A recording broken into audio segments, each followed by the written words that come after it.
Boa tarde mais uma vez. Como você já tem conhecimento, a partir desse momento a aula está sendo gravada, a qual vai ficar disponível para vocês reverem quantas vezes desejarem no canal já de conhecimento de vocês, né? Vinícius Reis, _ oficial, lá no YouTube, para esta disciplina Manejo Agroecológico de Fitoparasitas 2.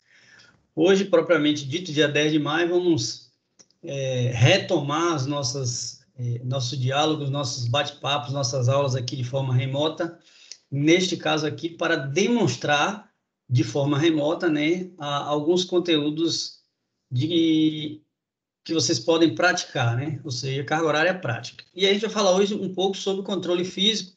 Vou retomar alguns conceitos que a gente já viu anteriormente, em semanas anteriores, e mostrar algumas fotos e até vídeos de como vocês podem fazer nas propriedades ou no próprio campus, quando a gente tiver essa possibilidade, né?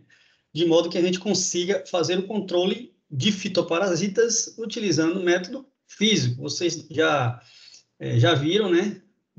Que a gente pode controlar esses fitoparasitas de diferentes métodos, né? Através do controle cultural, biológico, genético, mas hoje, especificamente, o objetivo da nossa aula vai ser apresentar estratégias para controlar fitoparasitas utilizando o método físico.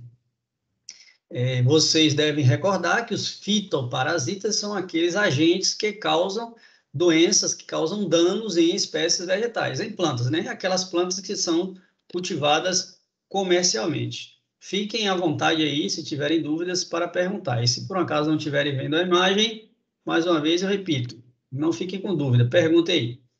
Podemos seguir? Podemos. Perfeito, perfeito. Vamos lá.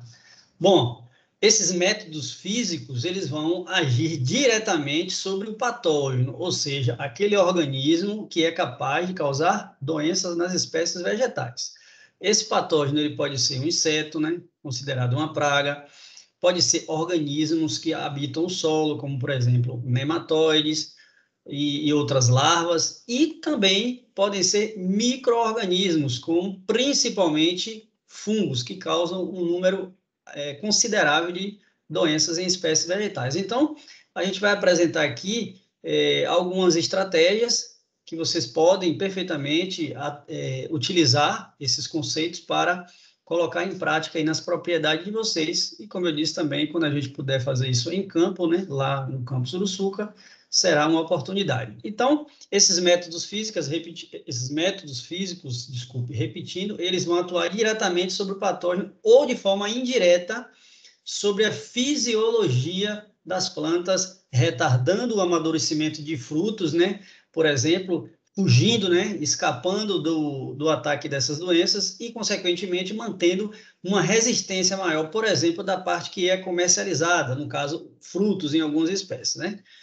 Então, entre os métodos físicos, o mais utilizado, mais amplamente conhecido, é aquele método onde a gente utiliza, por exemplo, a incidência solar, que a gente chama de solarização. Já falei com vocês rapidamente em outros momentos. Portanto, o método físico ele tem a finalidade de, ao utilizar a temperatura, aumentar a temperatura, ao utilizar a energia solar, aumentar a temperatura da superfície, nesse caso a gente vai dar o exemplo do solo, e, consequentemente, a gente tem aí a influência direta sobre esse patógeno. Podemos utilizar a radiação, por exemplo, aí já falando de pós-colheita, ou seja, utilizar a radiação em frutos, né, na parte comercializada. A gente pode utilizar também o conceito de atmosfera modificada, também falando aí de pós-colheita, ou seja, a remoção, por exemplo, do oxigênio de embalagens para colocar frutos, ou a adição de CO2, enfim, a atmosfera modificada, embalagens com atmosfera modificada, introduzindo ou removendo gases, oxigênio ou CO2. E aí você tem uma influência direta sobre a presença do patógeno, ou seja, aquele organismo que vai causar doenças. Aí temos outros métodos, como ventilação, luz, a terapia mecânica e poda, né? A poda também é um método físico que ele tem diferentes finalidades na condução do seu cultivo, desde a poda de formação, a poda para você remover partes doentes ou atacadas por espécies que causam doenças, né? Espécies de insetos, por exemplo, ou doenças. É importante dar o destino correto a essas podas para que esses restos de vegetais ele não se acumulem no ambiente e, consequentemente, eles sejam fontes inóculo para a contaminação de outras plantas. Essa imagem vocês já observaram em outros momentos, e aí eu repito aqui que essas fotografias elas podem nos dar a percepção de que a gente pode tanto utilizar a solarização, ou seja, a influência do sol sobre a superfície de um plástico, de uma cobertura plástica, para aquecer o solo e, consequentemente, aumentar a temperatura do solo e eliminar aí a presença de insetos considerados pragas, larvas, enfim. E isso pode ser utilizado tanto em áreas pequenas, eu vou mostrar para vocês aqui algumas imagens, bem como também em áreas de grandes empresas e de grandes propriedades de terra, como vocês podem ver, por exemplo, aí com a utilização de maquinário agrícola, né? Máquinas e implementos, aplicando aí a cobertura no solo, cobertura plástica. Aí vocês podem ver aqui, né, em hortaliças se utiliza bastante. E aqui a gente tem uma imagem, né, da Embrapa, Mandioca e Fruticultura, aqui localizada no município de Cruz das Almas. Portanto, para demonstrar o processo de solarização, que consiste em você envolver aí, né, cobrir a superfície do solo, como vocês estão vendo aqui. Essa é uma das técnicas da solarização.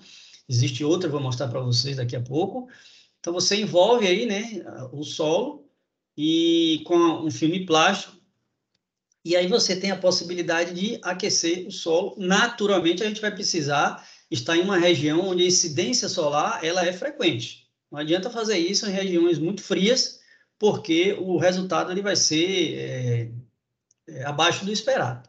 Então, essa técnica da solarização é um método de desinfestação dos solos para o controle de fitopatógenos que estão presentes ali. É importantíssimo que, antes de fazer essa cobertura, a gente irrigue o solo, faça com que o solo ele fique bastante úmido. E por que isso é importante? Porque ao a gente fazer a irrigação, umedecer o solo, né, deixar o solo úmido, a gente propicia que, se existem ali algumas sementes de plantas, de ervas espontâneas, que o pessoal chama de erva daninha, essas sementes elas germinem. E aí a gente vai, com o aquecimento, né, eliminar essas espécies que não são do nosso interesse comercial. Então, e a gente tem que fazer isso naturalmente num período que ele tenha maior radiação solar. Pergunto, por que vocês estão vendo nas imagens, basicamente plástico transparente? Por que não utilizar um plástico escuro, preto, por exemplo? Alguém poderia me dizer? O professor, porque o transparente e os raios solares penetram com mais facilidade? Respondeu em parte. Conceição, diga.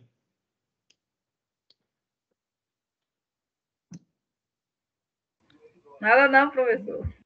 E Vitor, alguma questão? A questão do transparente, ele vai penetrar com mais facilidade, né? O branco, ele é refletivo e o preto, ele absorve. Então, o que acontece é que vocês já pararam para analisar como são construídas as estufas? Qual a cor do plástico? Transparente. Por quê? Já dei uma dica, né? Ele penetra mais fácil, com facilidade. E retém. Isso. Então ele vai conseguir, viu, Maiana, Conceição e Vitor, não só aquecer, como... Para ficar mais também aquecido, professor, como é que se fala? Para durar mais a temperatura? Manter com mais tempo o solo aquecido, Conceição. Exatamente. Exatamente. Então, essa é a principal característica da utilização dos plásticos transparentes. Então, vamos lá. Então, compreendo que para fazer a solarização, observe aí nas imagens, como esse exemplo aqui ó, da Embrapa, que é possível, por exemplo, vocês fazerem nas áreas de vocês Então, vocês vão ter menos problemas, por exemplo, aí com a presença de doenças ou pragas que habitam o solo, porque a gente consegue aumentar a temperatura do solo e eliminar boa parte dessas ervas, dessas plantas invasoras e de insetos considerados pragas. É possível fazer em áreas pequenas também. Bom, como eu disse a vocês, nesse período aí que a gente ficou ausente, né, na expectativa de voltar ao retorno presencial mesmo, e a gente não conseguiu, então, como eu disse a vocês, vocês iam ver algumas imagens aí, de forma bastante cuidadosa e cautelosa, procurei 2 ou 3 propriedades para trazer mais essa sensação realmente de que a gente esteve no campo para diminuir esse prejuízo que a gente já tem aqui do ensino remoto. Então, para trazer um ar de mais naturalidade, ok? Então, essa foi uma área que eu escolhi, né? Uma propriedade, né? E aí, o que é que eu fiz? Como vocês podem observar aí, né? A imagem inicial, né? A área era essa aqui. Então, inicialmente, foi feito aí, né? Literalmente, colocando a mão na massa, né? A limpeza da área, preparando a área para a construção de leiras e, consequentemente, em seguida, utilizar essa técnica aí da solarização para a gente testar, né? Para ver se realmente aquilo que a gente coloca na teoria pode funcionar na prática. Como eu costumo dizer, na teoria, a prática é no campo, né? E aí a gente consegue assimilar os conceitos teóricos com a vivência prática. Então, aquilo que a gente vê na teoria, a gente pode aplicar. Mas vamos lá. Gente, qualquer dúvida pode interromper, tá bom? Como vocês podem ver aí, e o que foi que eu abordei exatamente nos slides anteriores, foi o quê? Mostrar a necessidade de, inicialmente, fazer a irrigação, umedecer o solo. Por quê, Conceição?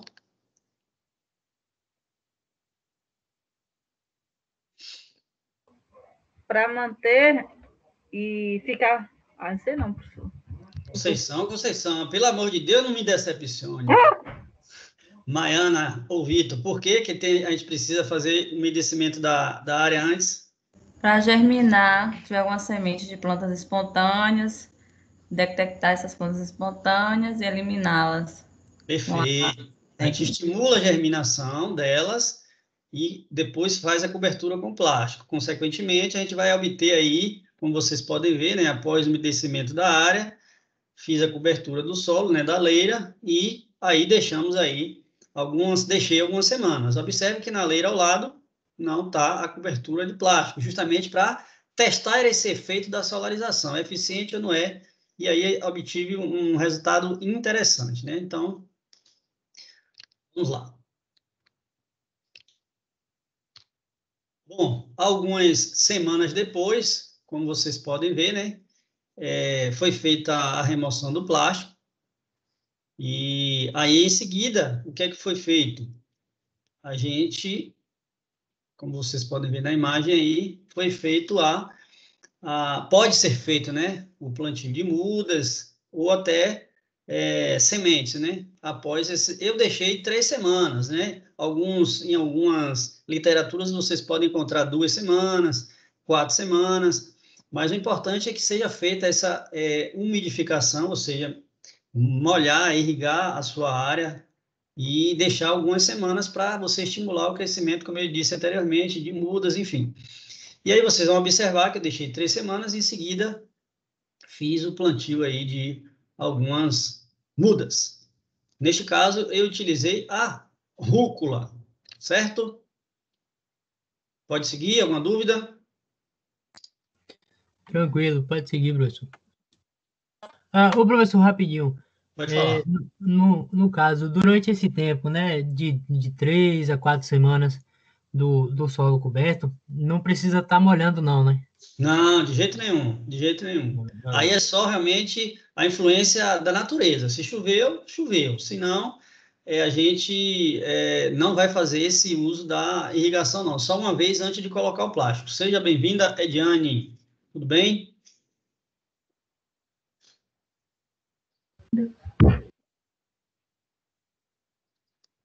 Ediane, só para lhe localizar aí. a gente está abordando aqui técnica de métodos físicos. Boa tarde. Métodos físicos que podem ser implementados para o controle de fitoparasitas. Dentre outros métodos, né, a gente está abordando o método físico. Então, é uma área aí que eu escolhi, como eu comentei com vocês anteriormente, né, eu esperava que isso pudesse vir a acontecer, então visitei uma área, fiz a limpeza da área. Deixa eu voltar aqui só para você não perder, né? Então, escolhi essa área aí, fiz a limpeza, construí a leira, ou as leiras, fizemos a irrigação, né? Molhou bastante o solo em uma leira, em seguida, como você pode ver aí, cobri com plástico, porque com a incidência do sol, né? Com a técnica da solarização, a tendência é que esse plástico aí, ele proporcione um aumento de temperatura no solo aí da leira, fazendo com que as sementes de plantas que crescem espontaneamente, elas possam germinar, e com essa temperatura elevada aí, sob a influência do sol e o plástico, essas sementes, essas mudas aí que vão crescer, né, plantas, enfim, vão morrer, assim como também larvas de insetos que podem potencialmente ser danosos ao crescimento da espécie que a gente vai cultivar aí. E aí o que eu fiz de forma estratégica foi em uma leira, como você pode ver aqui, fez a cobertura, na outra não, para a gente testar a influência do efeito da solarização, se realmente ela é eficiente para o que a gente quer. Perfeito? Qualquer dúvida? Certo, professor. É o seguinte, eu me atrasei um pouquinho, mas é porque eu tive que ir na cidade. Desculpa, desde já. Que isso. Fica tranquila. Boa tarde. Bom, aí após algumas semanas, nesse caso aí eu deixei 3 semanas, eu estava falando aqui para o pessoal que pode ser de 2 a 4 semanas, né? Eu optei em fazer 3. E aí, até para que a gente tivesse tempo, né, de preparar o material e passar para você. Então, eu fiquei com esse receio de deixar muito tempo e depois não ter o resultado que eu esperava e que eu vou mostrar a vocês aqui. Então, depois de 3 semanas, faz-se a remoção do plástico e, em seguida, como eu já comentei, a gente pode fazer aí o plantio das mudas, como vocês podem ver aqui, ou sementes. E aqui são sementes são mudas de rúcula que eu escolhi. Vitor fez uma pergunta aí interessante, nesse período aí, nesse intervalo, tem que ficar molhando? Não, não precisa. Se chover, ótimo, se não... Aí é você, professor, nessas imagens? Com certeza, melhor. Metendo a mão na massa, literalmente. Não falei para vocês que a gente... Legal. Porque, como eu disse, né? A gente já tem esse prejuízo de estar falando de carga horária prática de forma remota. Então, é justamente para passar para vocês essa sensação de que a gente realmente está no campo, diminuir essas dificuldades e trazer realmente para vocês essa preocupação minha, enquanto professor, de demonstrar para vocês que a gente, na verdade, queria estar no campo de forma presencial, mas não pode. Então, é uma forma que eu encontrei de diminuir esse prejuízo e trazer para vocês, de fato, essa sensação. Poxa, a gente não está lá, mas, assim, o esforço está sendo nesse sentido, sabe? Porque eu poderia simplesmente pegar vários vídeos aí de internet que vocês vão encontrar. No YouTube, vocês podem encontrar de tudo, desde como fazer um brigadeiro a como sobreviver em Marte. Entenderam? Mas vamos lá. Essa é a finalidade. Mas respondendo, Maiana, sim, sou eu. Vamos lá. Então, aqui, observe, já após as 3 semanas, o plantio das mudas, e, passado algum tempo, eu tirei uma foto, como vocês podem ver, né? Essa aqui foi a leira que a gente não fez a cobertura do solo. E uma coisa interessante que eu observei, que o efeito aqui, na verdade, da solarização, gente, é para evitar o crescimento de ervas espontâneas, de plantas espontâneas, de pragas que podem provocar danos no sistema radicular, provocar doenças, né? Enfim, mais uma coisa que eu achei interessante até o momento, essa fotografia foi tirada semana passada, é que, observe que a gente tem um maior crescimento das mudas, né? As mudas estão bem mais desenvolvidas do que nessa leira de cá. Essas setas aqui, onde vocês estão vendo, ó, são algumas aí germinando. E, como eu disse, né, a espécie que eu escolhi foi rúcula, porque é de rápido crescimento, a gente conseguiria mostrar para vocês aí. Então, observem aí que a gente pode ter efeitos interessantes, sim. Como eu disse, eu mostrei fotografias aí de grandes propriedades, utilizando máquinas, implementos agrícolas, colocando a cobertura de plástico aí na área, mas a gente pode, em pequenas propriedades, como é a grande realidade da maioria, né, em propriedades familiares, pequenas, assentamentos, enfim, utilizar essa técnica e ter bons resultados. Certo?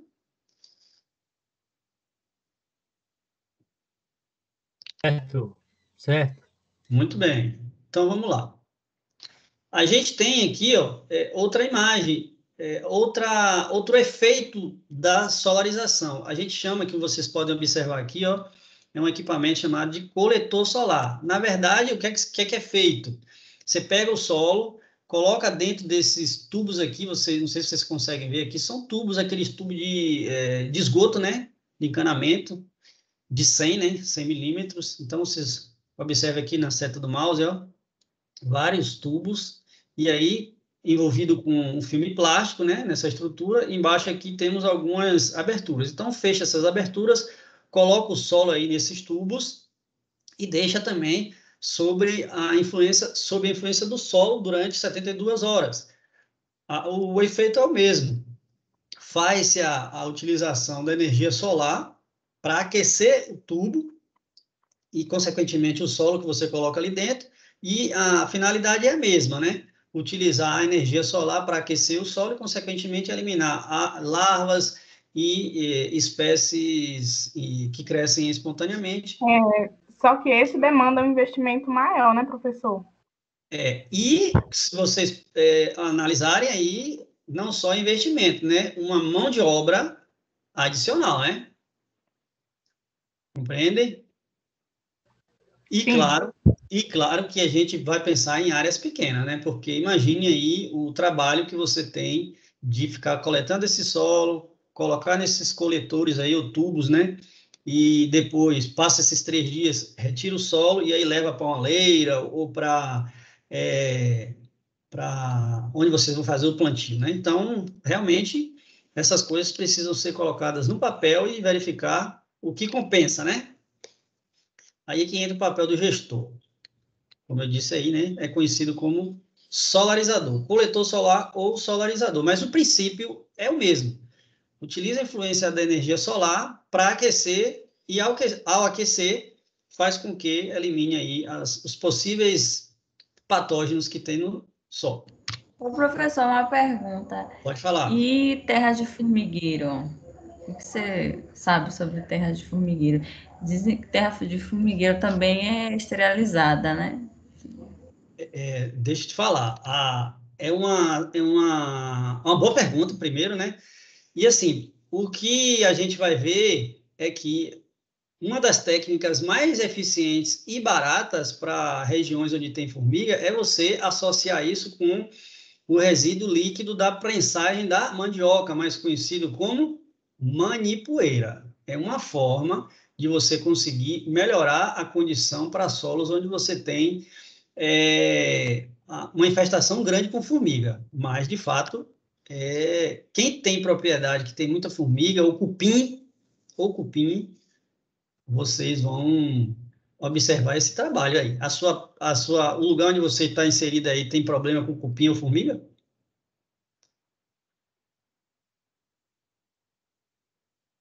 Maiana?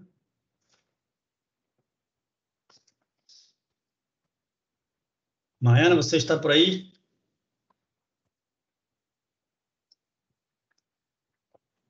Bom, não sei se Maiana teve algum problema. Vou seguir aqui, tá? Aqui um outro exemplo, gente, da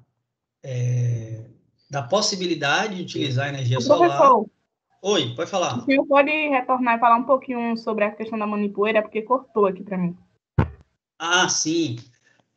A manipoeira, ela tem em sua composição ácido cianídrico e é o resíduo líquido extraído da prensagem, né? Maiana saiu aqui, acho que ela perdeu a conexão, por isso que não respondeu, né?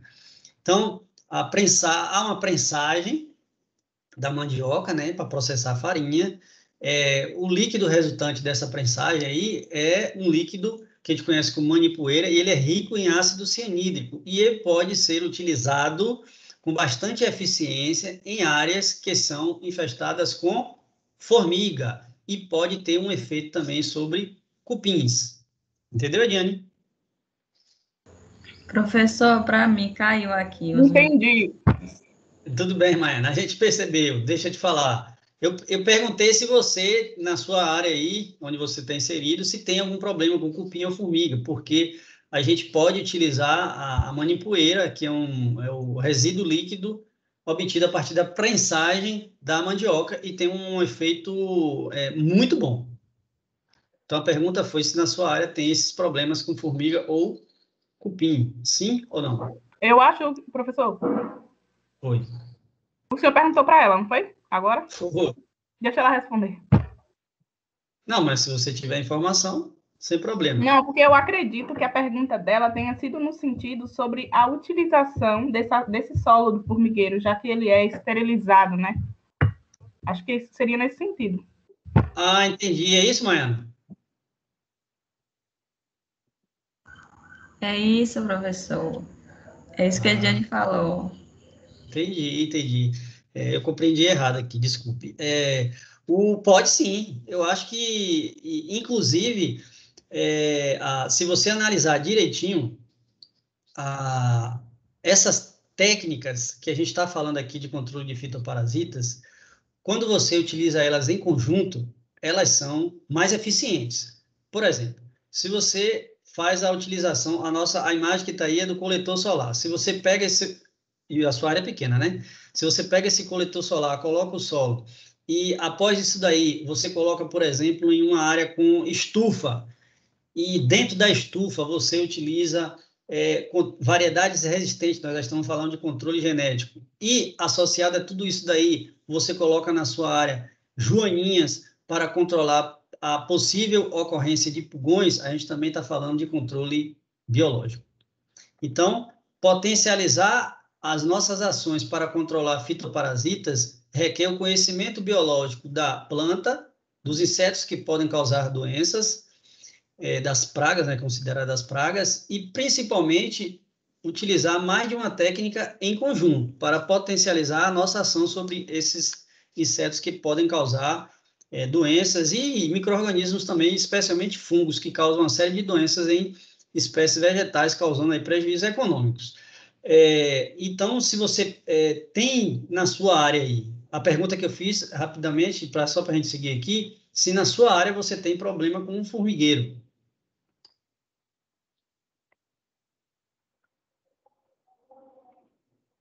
Maiana?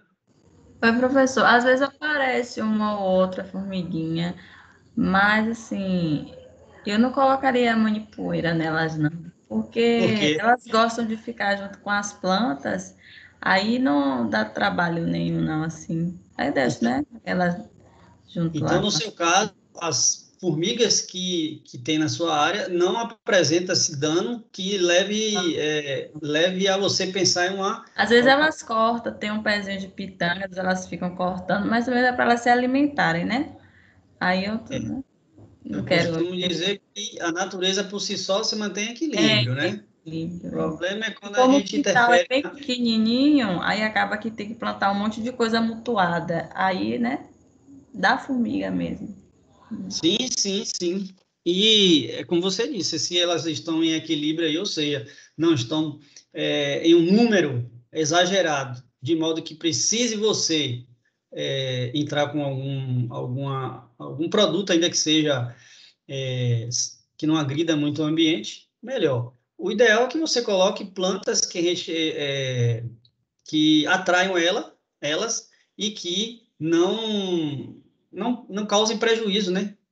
Ou seja, coloca essas espécies atrativas para atrair alguns insetos que são considerados pragas, e aí elas não vão atacar a sua cultura principal, né? Entendeu? Entendi, professor. Obrigada. Nada. Vamos lá. Essa outra imagem aqui ela está falando sobre o controle da esporulação. Vocês sabem o que é esporo? É uma parte do fungo, né? A parte reprodutiva, se eu não me engano. Perfeito. O esporo é uma estrutura que se assemelha com a semente de um vegetal. Não é uma semente, tá? É só para vocês entenderem a relação do que é o esporo para o fungo, do que é a semente para o vegetal. O esporo é uma estrutura que permite que o fungo se reproduza. Então, quando você utiliza a estrutura, por exemplo, da estufa, que vai permitir a entrada do raio solar, e esses raios solares vão fazer com que a área interna ela mantenha essa temperatura elevada, ou seja, causando de fato esse efeito estufa, a gente tem uma temperatura mais elevada, fazendo com que diminua a esporulação, ou seja, germinação, crescimento dos esporos de fungos que, consequentemente, vão, na sua grande maioria das vezes, provocar doenças em plantas. Aí, nessa imagem aí, é um cultivo de morango, como vocês sabem aí, bastante suscetível ao ataque de pragas e principalmente doenças, e nesse caso doenças fúngicas. Então, é uma estrutura que você vê aí, o solo coberto com palhada, a cultura está sendo crescida e cultivada sobre o plástico, tudo isso aí para evitar o contato dos frutos com o solo diretamente e também fazer com que cubra o solo e o mesmo não tenha a possibilidade de larvas de insetos que estão aí no solo virem à superfície e danificarem a parte foliar e, principalmente, atacarem os frutos. Então, neste caso, essa cobertura plástica e a solarização está sendo utilizada com a finalidade de evitar ou controlar drasticamente a esporulação, que nada mais é do que a germinação, o crescimento de uma estrutura de fungo e, consequentemente, vai permitir o desenvolvimento do fungo e, em estágios mais descontrolados, aí provocar danos na área por conta do aparecimento de doenças fúngicas, que são difíceis de serem controladas, tá? Ainda mais numa área, assim, bastante uniforme. Se aparecer uma doença ou praga, consequentemente, aí o crescimento vai ser rápido. Ô, professor, licença, você falando de doença, você lembra daquelas mudinhas de pimenta? Lembro. Aí eu separei elas. Aí eu tô pensando em começar a borrifar leite nelas. O que você me diz dessa sua experiência como professor de fitopatologia? Para já ir, né, evitando que dê aquela doença nelas. Porque são filhas daquela outra que morreu. São filhas, né? Ô, Maiana, é uma estratégia boa, utilizam leite. Eu só digo o seguinte para você, eu evito o leite, tem uma eficiência no controle interessante, ok, mas você vai ter problema com outros insetos, né? Porque o leite, ele é rico em carboidrato, gordura, principalmente, vai atrair insetos. Como é uma área pequena, pode ser que você não tenha tantos problemas. Se você puder utilizar outras estratégias, ok. Se não, não sei se eu dei um exemplo para você da própria pimenta. Diluir a pimenta com fumo. Falei para você, não? Não lembro. Eu sei que eu fiz aquela pimenta com detergente e água. Tá até curtindo. Acho que tá um tempo bom. Aí eu posso borrifar, elas estão tão novinhas. Acho que não, né? Estão muito pequenininhas para mim botar remédio. Eu acho que ainda não. Até o final da aula, eu posso lhe dar outras sugestões, porque, inclusive, uma das nossas atividades, ou melhor, a nossa atividade assíncrona dessa semana é sobre um controle físico, e, nesse caso, você pode utilizar para a sua pimenta aí, certo? Tá certo. Então, vamos lá. Em relação aí à estufa, a questão do controle da esporulação, ficou dúvida?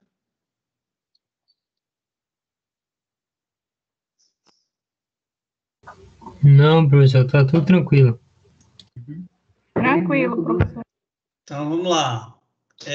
Bom, Outra estratégia para controle físico é a poda, como eu disse, né? A poda ela tem finalidade de conduzir a planta para o seu crescimento ideal, especialmente se você fala de cultivo comercial. Você está cultivando ali para obter alguma vantagem comercial, obter lucro, né? Vender o produto comercial, seja o fruto, a folhagem, enfim. Nesse caso, as espécies maiores, né? A poda tem a poda de condução para você conduzir a planta, né?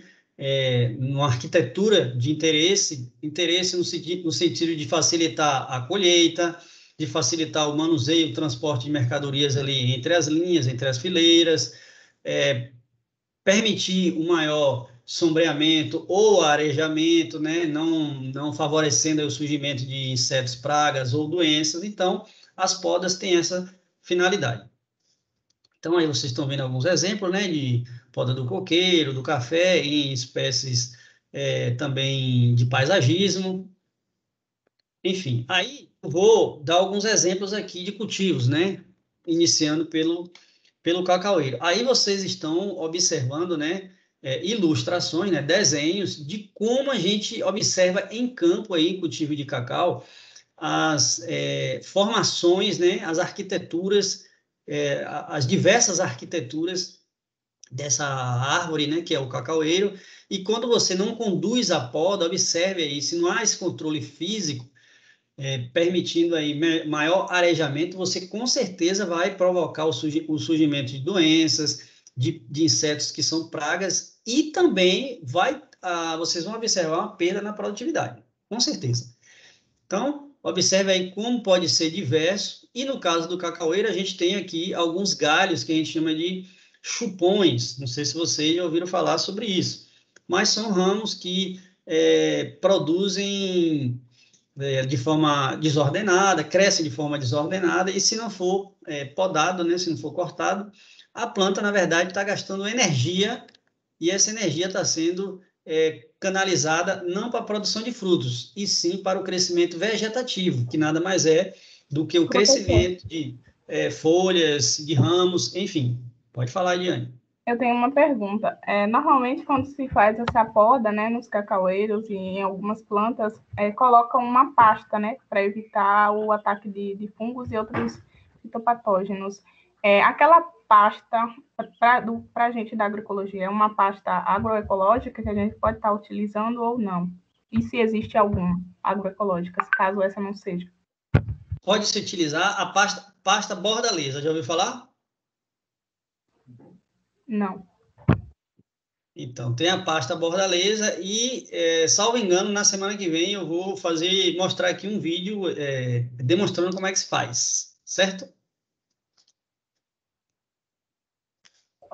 Perfeito. Muito bem. Então, esta pasta bordaleza tem ação antifúngica, estimula o crescimento, produção, tem algum efeito inseticida também, tá? Bom, vamos lá. Então, aqui vocês estão vendo naturalmente, né, cultivo de cacaueiro, né, e bananeira, enfim. Então, como eu disse, essas plantas são árvores, na verdade, o cacaueiro, né, são espécies perenes que ficam no campo 30, 35 anos com tranquilidade. Então, elas gastam bastante energia nesse crescimento vegetativo que a gente chama de o crescimento de folhas, de galhos, enfim, ramos. Então, se a gente tem muita folhagem, muitos galhos, e esses galhos não são conduzidos na poda de forma que estimule maior arejamento, como eu estou falando, e a produção de frutos, você vai ter gasto de energia para a planta que não está diretamente relacionado com o que você interessa, que é a produção do fruto. Então, aqui eu mostro para vocês, mais alguns desenhos de arquiteturas de plantas com os ramos chamados de chupões. Eu já adianto para vocês aqui que, no caso do cacaueiro, a arquitetura, o formato que se deseja é de uma planta como se tivesse o formato de uma taça. 2 ramos laterais, eu vou mostrar para vocês aqui já. Desculpe. E aí a gente vai conduzindo aí a partir do crescimento da planta. Então, como vocês estão vendo aqui nessa informação abaixo, os chupões no tronco devem também ser todos eliminados, pois eles representam drenos, ou seja, o desvio da energia da planta para esses ramos, concorrendo com a planta matriz, né, por muitos fatores de produção. Cortes maiores devem ser tratados com pasta fungicida, que a gente até citou aqui, que pode ser a pasta bordaleza. Muito bem. Aqui, vou aproveitar essa imagem para mostrar a vocês aqui, porque eu consegui tirar uma foto no campo exatamente disso aqui, ó, o cacaueiro com um tronco lascado. Isso significa dizer que, até nisso, a poda mal feita ou feita de forma inadequada, né, ela pode provocar aí rachar, né, o tronco, né, chama de tronco lascado mesmo, como vocês estão vendo aqui, tem uma imagem aí. Bom, aqui, né, a gente, no campo aí, passando algumas orientações para produtores, né, esse senhor aí cedeu gentilmente aí a propriedade dele para que eu pudesse fazer essas fotos e inclusive, foi bastante educado no sentido de solicitar informações para melhor conduzir lá as plantas dele, enfim. Aí, observe nessa imagem aqui, gente, ó, exatamente a imagem que eu estava falando, é a foto sobre a ilustração que eu mostrei no slide anterior, que você conduz, quando se conduz de forma inadequada, né, você tem o tronco lascado aqui, ó. E aí isso é ruim, porque se não fizer o escoramento aqui, ó, consequentemente, essa planta, quando começar a produzir muito fruto, ela pode rachar, cair, aí é prejuízo, né? Como eu disse, é uma árvore, né? Uma planta perene. Então, você não quer que essa planta, depois de 5, 10 anos produzindo, ela morra, né? Você tem que é investimento, né? Então, bom, aí aqui nessas imagens, vocês podem observar, naturalmente, que é um cacaueiro, né? E aí a gente fazendo a poda, com a finalidade de trazer aquela arquitetura da planta em formato de taça. Eu vou mostrar para vocês aqui algumas imagens, né, como é esse formato. Observe aí, gente, que quando você tem na parte aérea aí de galhos, troncos e folhas que estão saudáveis, que não há visivelmente aí a ocorrência de doenças fúngicas, especialmente, como é o caso da vassoura de bruxa, podridão parda, você pode colocar essa palhada aí, esse resto de cultura, no próprio solo. Se você observar aí a presença de vassoura, por exemplo, de vassoura de bruxa, né, que é a doença do cacaueiro, aí o interessante não é deixar na área, é queimar. Queimar em uma área específica da sua propriedade, porque aquilo vai servir, com certeza, de inóculo de infecção para outras plantas. Entendido? Tudo ok por enquanto? Entendido, professor. Tudo certo. Então, vamos lá. Então, aqui, mais algumas imagens aí, mostrando ao produtor como ele pode ir fazendo a poda do cacaueiro, né, conduzindo de forma correta. Nessa imagem aqui, eu estou mostrando a ele aí que esses galhos chupões aí vão realmente prejudicar o crescimento da planta. Nesta imagem daqui, eu estou mostrando a ele, do lado direito aqui, não sei se vocês estão conseguindo acompanhar, tá? Incidência de algumas doenças, como vassoura, por exemplo, e aí foi o que eu falei no slide anterior, remover isso daí, não deixar no solo, levar para uma área e queimar, naturalmente, estando atento aí à possibilidade de controlar esse fogo. Neste caso específico desse produtor, ele já tinha uma área no fundo, até com um tonel já envelhecido, antigo, né, usado, cortado ao meio, era justamente onde ele fazia, ele queimava esses restos de cultura aí. Então, bom, este aqui é o formato, né, da árvore, do cacaueiro, que a gente espera com podas de condução, desde o início da planta mais jovem, que ela tenha, né, esse formato de taça. Então, a gente tem o tronco principal, gente, já no início ali, com alguns meses de idade, né, você tem que fazer todas essas podas, eliminar esses ramos chupões, observando que estão mais desenvolvidos, né, mais espessos, e aí deixar 2 de cada lado. Em seguida, esses ramos vão rebrotar, e aí a gente vai colocando mais 2 de cada lado, até a gente ter 16 ou 32 ramos nesse formato que vocês estão vendo de taça aí. Exemplificando o que eu acabei de colocar. Então, nós temos aí o ramo, a ilustração do ramo principal do cacaueiro. Como eu disse aí, a gente vai conduzindo essa poda de modo que a gente tenha 2 ramos laterais. Em cada um desses ramos, a gente vai observar depois o crescimento de mais 2 ramos laterais e assim sucessivamente, tá?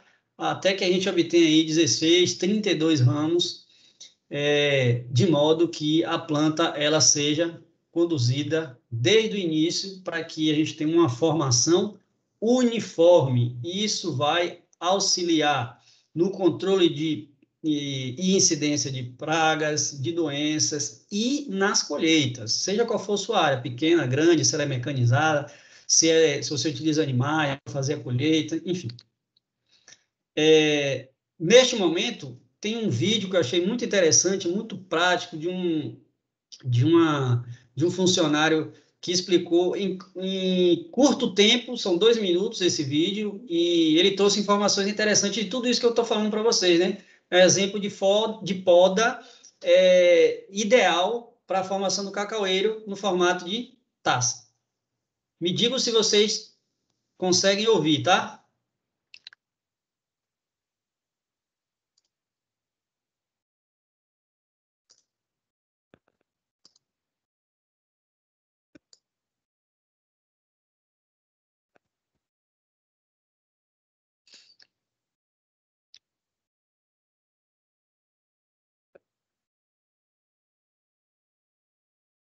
Estão vendo a imagem aí?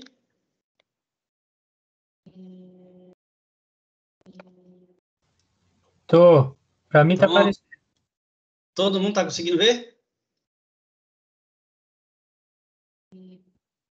Pronto, então vamos lá. E ouvindo, me diga aí se vocês estão ouvindo, tá ok? Ok.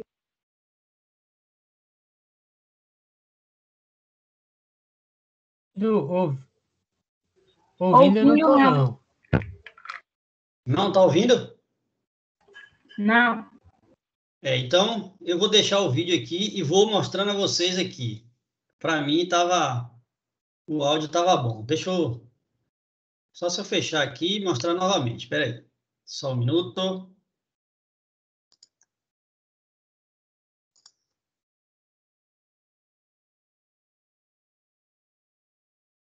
Vamos tentar de novo aqui.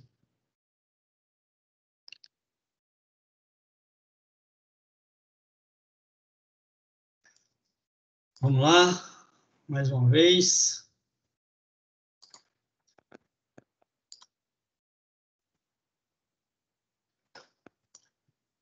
Tá ouvindo? Da variedade 1319. Agora sim.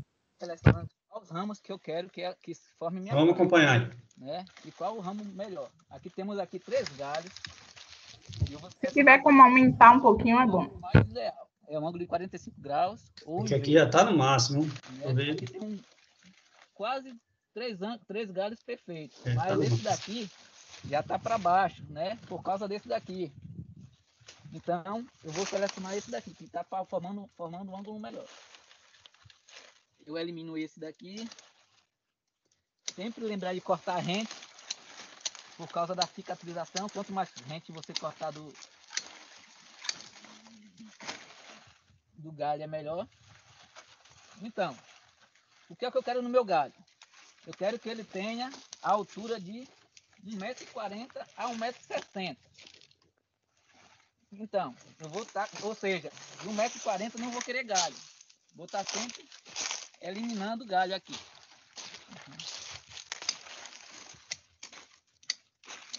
Esses galhos aqui é aqueles galhos que quando a planta já tá grande, já de porte alto, ele começa a descer, por causa dos de cima não deixa ele subir, tomar luz.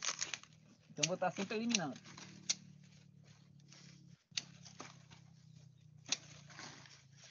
E aqui seleciono 2 galhos também. Aqui eu venho, encapo aqui, impeço ele de desenvolver apicalmente e ele vai desenvolver lateralmente agora. Deixei 2 galhos. Daqui a 2 meses, mais ou menos, eu venho aqui de novo, a planta já vai estar no ponto ideal de fazer a próxima poda de formação, a próxima etapa. Aqui, quando esse galho estiver com 70 centímetros, você vem e capa. Esse daqui vai desenvolver ainda. E esses dois aqui já estão no ponto ideal de capar. Venho aqui e capo também. Então, cada galho desse aqui que eu deixei, 4, vou sempre dobrando. Né? Tinha 2, ficou 4. E aqui vai ficar 8, porque cada galho desse vai ter 2 lançamentos que eu vou selecionar. E minha planta vai ficar sempre formando de 2 em 2, sempre dobrando. Ou seja, quando chegar em 32 ramos, ela já vai estar na estrutura legal para ela estar sendo sempre conduzida, sempre produtiva. Né? Daqui a 2 anos e meio, daqui a 2 anos mais ou menos, a planta vai estar produtiva. Tá ok, pessoal? Muito bem. Conseguiram compreender aí exatamente aquilo que a gente abordou nas imagens aí, desde cedo, fazendo essas podas de condução no formato de taça. A gente estimula a planta a produzir uma quantidade de galhos não muito excessivos, e essa energia que ela vai produzir, em vez de produzir muitos galhos, muitas folhas, ela faz o lançamento dos frutos. Essa é a intenção. E isso vai facilitar, como vocês vão observar aqui, ó, na imagem. Ô, professor, licença rapidinho, para você não ficar me chamando, eu vou fazer um negócio aqui rapidinho, daqui a pouco eu volto, viu? Volte mesmo, hein? Não fuja, não. Bom, o que eu quis dizer é que quando a gente tem essa poda de formação, olha a uniformidade no plantio. Isso é um exemplo. É claro que para chegar nesse nível aí, a produção ela tem que ser conduzida, a poda tem que ser conduzida muito bem feita desde o início. Mas isso daí são em grandes propriedades. Não, em pequenas propriedades a gente pode ter poda de formação, uma condução no nosso ciclo de cultivo de cacau que seja interessante do ponto de vista dessa arquitetura aí. Que lindo.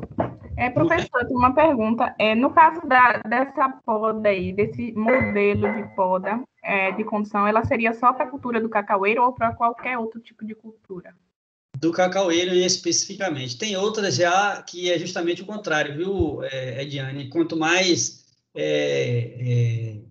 brotos laterais, melhor, porque o tronco ele é mais firme, mais forte. Então, isso aí é importante vocês estarem atentas à cultura. E, em alguns casos, até depende da região, entendeu?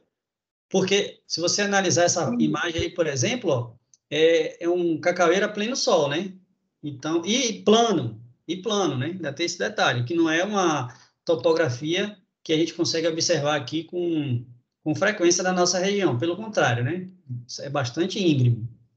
Mas isso não significa dizer que a planta ela não possa ser conduzida de forma a nos dar esse formato de taça, porque a produtividade já está comprovado pela CEPLAC, por exemplo, que é muito mais interessante. Isso, para mim, foi muito importante, até porque, assim, a gente viu em uma disciplina as formas como fazer a poda, né? Tipo, aí tem a questão do crescimento apical, que é as plantas que precisam crescer mesmo, ficar altas, e as que precisam crescer lateralmente, né? Aí a gente eu mesma tinha esse princípio, assim, mas não sabia da importância de que cada cultura tem a forma específica de condução. Vou te dar um exemplo ainda na aula de hoje aqui sobre essa importância de, às vezes, você cortar o que a gente chama de meristema apical, né? Aquela célula que você corta e impede que cresça para cima, vamos dizer assim, com uma mão. Daqui a pouco eu tenho uma imagem interessante sobre isso. E estimula a planta a produzir mais, inclusive. Certo. Então, olha só que beleza, que maravilha. Isso aí, na verdade, é na região de Viçosa, Minas Gerais, né? Mas olha quantos frutos a gente tem aí, e é como eu disse, né? O clima, a região pode influenciar, sim, na produção, mas a condução de frutos, ele vai dar um retorno interessante, especialmente no que se diz respeito à manutenção, tratos culturais, melhor dizendo, né? Tratos culturais, colheita, aplicação de produtos, enfim, roçagem, tudo isso vai ter influência. depender da formação dos galhos. E aí, ó, um outro exemplo, né? Já uma área sombreada, mas se você tiver condições, né? Não é a maioria da realidade, né? Mas fazer poda mecanizada também, ó, formando as ruas aí, é bem interessante. Mas é claro que não há necessidade unicamente de você pensar no grande produtor. O pequeno produtor, ele pode ter uma planta com arquitetura semelhante sem necessariamente ter esse investimento em termos de implementos, né? Do lado esquerdo, gente, observa aqui que desde cedo você pode dar essa condução com os ramos laterais, selecionando 2, os mais vigorosos, e aí vocês eliminam os outros. Consegue ver aqui? Já o formato de taça desde cedo? Sim. Perfeito. Bom, aí aqui temos mais 2 exemplos, né, sobre a bananeira e o mamão, né? No caso da bananeira, é fácil, visivelmente é fácil fazer esse diagnóstico, né? As plantas que precisam ser removidas, né, são as mais velhas, essas que já vão aparecendo aí, né, nos dando a informação de que realmente ela precisa ser removida, nos dão esses sinais, né? Então, são as plantas que aparecem já murcha, seca, com essa coloração marrom, então é importante fazer a remoção, como vocês estão vendo aqui nestas imagens. E como eu disse, né, algumas delas, se não apresentarem sinais de doença, podem inclusive ficar sobre a área aí, de modo que a gente tenha a ciclagem desses nutrientes, cobertura do solo e todos os benefícios adicionais que a gente tem da cobertura do solo. Bom, o exemplo que eu queria te dar, Ediane, e mostrar aos demais colegas, é esse aqui no mamoeiro, né? Então, na parte de cima, né? Quando a planta ela tem mais ou menos ali 1 metro e 10 de altura, é possível a gente fazer um corte aqui para que não tenha tanto crescimento apical e o que a gente chama de cegar o olho, né? Você faz o corte, não sei se vocês conseguem ver aqui, eu fiz o círculo em vermelho, e aí tem gente que coloca, amarra com arame, com cordão, coloca um pedaço de madeira, enfim, tem gente que coloca até alguns produtos, né? Não é muito recomendado, né? Enfim, um pedaço de madeira aqui já resolveria, como vocês podem ver nessa imagem aqui. E aí, a gente vai observar, em vez do crescimento para cima, né, apical, de ramos laterais. E aí, observa-se na prática, como vocês vão ver aqui nessa imagem, o crescimento de ramos, e esses ramos, consequentemente, vão ser bastante produtivos. Aqui tem um destaque melhor, tá vendo? Cortou a planta aqui, ó, e aí o que a gente chama de olho, como vocês podem ver aqui, ó, foi amarrado, né, um pedaço de arame, um pedaço de madeira aqui, enfim, para impedir que a planta cresça apicalmente. Conseguiram visualizar e compreender? Sim. Aí, nesse local do corte, né, a gente poderia estar usando lá a cauda que o senhor falou, a cauda não, a pasta bordaleza. Pode. Que o senhor falou. Pode, mas assim, pode falar. Eu também já vi muitos casos de pessoas usando canela como um cicatrizante para plantas. Assim. Não sei se funciona. É eficiente, sim. É eficiente. É eficiente, sim, mesmo. Bom, aí, ó, observe que, olha só, que interessante. Então, você tem plantas uniformes, e aí, como eu disse, o crescimento, a energia, né, os nutrientes que a planta retira do solo, ela vai, em vez de ficar produzindo folhas e ramos apicalmente, ela vai canalizar essa energia, né, para a produção de frutos e os ramos laterais. E o que se deseja é justamente isso daí, né? O que o produtor quer ver, a imagem fala por si só, né? Imagine que é isso que realmente interessa ao produtor, né? Plantas uniformes, que seja que você obtenha os tratos culturais de forma mais fácil, a própria colheita em si, porque você tem plantas bastante uniformes e carregadas com frutos sadios, não é isso que o produtor quer? Sim, sim. Inclusive, eu não sei se o senhor chegou a ver ou ter conhecimento, lá no campus, agora nesse período de pandemia, fizeram a implantação de uma área experimental onde tem plantio de mamão e maracujá. Bastante interessante levar essas dicas. Ah, sim. E daqui uns dias a gente coloca a mão na massa, né? Não se sabe quando, né? Mas, enfim, vamos ter fé. E não quis colocar perguntas, eu fazer perguntas nesse segundo momento aqui que falaremos sobre as práticas, e sim perguntar a vocês se vocês têm dúvidas sobre essa abordagem inicial aí de controlar fisicamente os fitoparasitas, ou seja, esses organismos, micro-organismos que podem ter um potencial danoso às plantas, os fitoparasitas. Mas, como já é de praxe, vou finalizar a nossa gravação aqui, relembrando que vocês podem encontrar todo esse conteúdo no canal aí do professor, né? Vinícius Reis Oficial no YouTube. Finalizamos nossa aula por aqui para tirar as nossas dúvidas.